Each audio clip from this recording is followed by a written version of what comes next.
अंटा व्यथा बा back pain very कमन extremely कमन समस्त हुए अंटा व्यथा किंतु किसी किसी अंटा व्यथा को आपण बिल्कुल अणदेखा करिया कथा नहीं ताको हम कहू रेड फ्लैग्स माने डेंजर साइंस कौन नंबर वन जदि आपणकर अंटा व्यथा बहुत हो सप्ताह दि सप्ताह खाइले मेडिसिन बिल्कुल कमुनी एक्सट्रीम पेन हो चली पारना कम एज अंटा व्यथा 20 वर्ष पूर्व अंटा व्यथा आ 60 वर्ष पर प्रथम थर अंटा व्यथा डेफिनेटली यू शुड बी इभालुएटेड तार कारण देखा पड़ो आ गोटे अंटा व्यथा व्यथा सागू आपको हालिया लगुच मांदा लगुच ओजन कमिला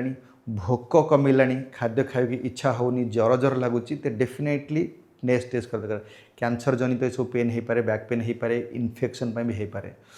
नेक्स्ट गोटे रेड फ्लैग बा डेंजर साइन आप अंटा व्यथा हो अंटा व्यथा कि गोड़ को जाऊँगी गोड़ कालुआ बधिरा लगुच चली पारना